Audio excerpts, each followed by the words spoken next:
በከርሰ ምድር ጥልቀት ውስጥ ታምቆ የኖረው በምዕራባውያን ሰይጣን ሁለት ሳንታ ሁለት ብለው የሚጠሩት የጥፋት መጋረጃ ዛሬ በቁጣ ጅራፉን እያማታና ደማሱን በረመጥ እየለበለበ የምድርን ማዕፀን ፈንቅሎ ወጥቷል። የኢራን ምድር በታላቅ ቁጣ ስትናወጥ በፋርስ መንግስት እጅ የገባውና የሰው ልጅ በታሪኩ አይቶት የማያውቀውን ይህን አስፈሪ የብረት አውሬ ምናልባትም የሰው ልጅ ታሪክ ምዕራፍ ሙሉ በሙሉ ለመዝጋት የመጣ መለከት ይመስላል።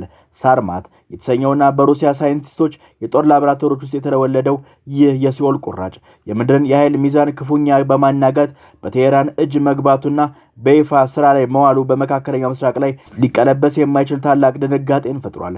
ከአህጉር አህጉር የመምዘግዘግ አቅም ያለውና እስከ 18000 ኪሎ ሜትር ርቀት ድረስ የሚገኙ ኢላማዎችን አመድ ማድረግ የሚችለው ይህ ከ200 ቶን በላይ የሚመዝን ግዙፍ ሚሳኤል በአሜሪካና በእስራኤል መከላከያ ምሽጎች ላይ እንደ ገሃነም ቀጥተኛ መልእክተኛ ሆኖ ተከስቷል። መሳሪያው ከ10 እስከ 15 የሚደርሱ የኒኩሌር ባምቡላዎችን በሆዱ ውስጥ አርግዞ የድምጽን ፍጥነት በ10 እጥፍ የሚበልጡ የሃይፐርሶኒክ አምጮችን እየመዘዘ የትኛውንም ዘመናዊ ጸረ ሚሳኤል መከላከያ ሰባብሮ የማለፍ ከተፈጥሮ በላይ የሆነ አቅም አለው። ይህ ታላቅ ጥፋት የተቀሰቀሰው አሜሪካ ቀደም ሲል በኢራን ወሳኝ ብሔራዊ መሰረተ ልማቶች ላይ ያነጣጠረ ከባድ ጥቃት በመሰንዘሯ ምክንያት ሲሆን በወቅቱ ዋሽንግተን በወሰደችው እርምጃ 7 ታላላቅ ድልድዮችንና ዋና ዋና የኤሌክትሪክ ማስተላለፊያ መስመሮችን እንደ ዶጋመድ አርግፋቸው የኢራን ከተሞችን በጨለማ ውስጥ እንዲዋጡ አድርጋ ነበር።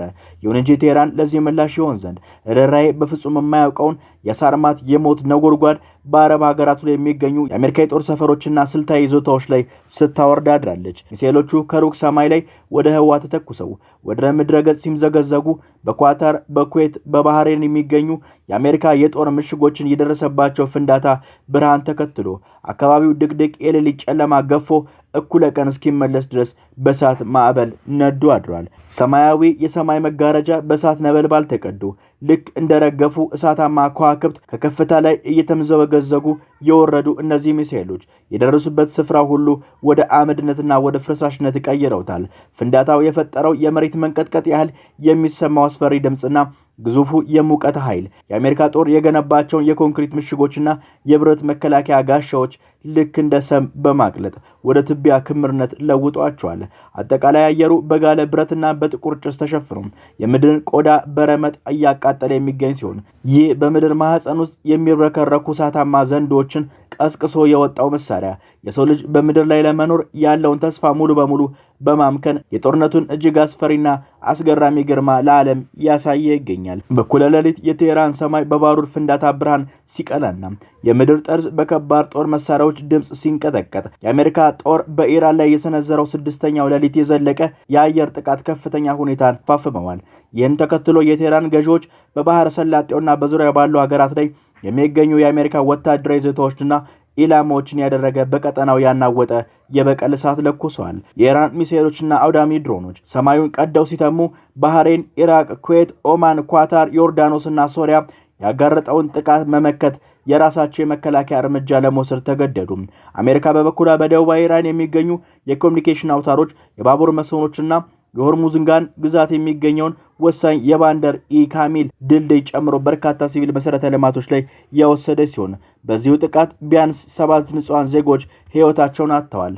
ቴሄራን ለወሰደችው እርምጃ ዋሽንግተን እነዚህን የጎረቤት ሀገራት ወታደራዊ ማዕከላት ኢራንን ለማጥቃት እንደ ማስነሻነት እየተጠቀመችባቸው ስለሆነ የጥቃት እርምጃ አሜሪካ ላይ ብቻ ያነጣጠረ ነው ስትል በጽኑ ትከራከራለች። ታላላቅ የአሜሪካ ጦር መሰረቶችን በምድሯ ያሰለፈችው ኳታር በዋና ከተማዋ ዶሃ አሰቃቂ ፍንዳታ ድምጽ ባስተጋባ በመጀመሪያው የደህንነት ስጋት ደረጃውን ወደ ከፍተኛ ማማ ላይ ሰቅለዋለች።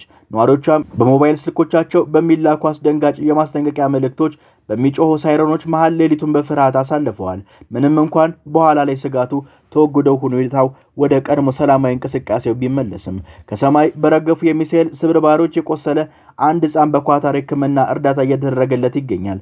ይህ ኳታር ቀደም ሲል በኢራን ላይ በሚሰነዘሩ ወታደራዊ ጥቃት ውስጥ እጅ የለበትም ስትል የእስራኤል ዘገባዎች ያስተባበለችበት አቋም ያጠናክራል።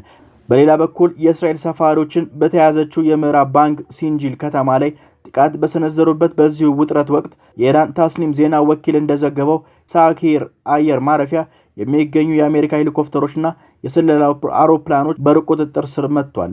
በተመሳሳይ የኢስላሚክ አብዮታዊ ጥበቃ ጦር በኦማን ሰሜናዊ ጋይኒ ክልል የሚገኙ የአሜሪካ ኃይል መቆጣጠሪያ ራዳርና በሆርሙዝ ባህረ ሰላጤ ላይ የተተከለ የባህር ክትትል ራዳር ማውደሙን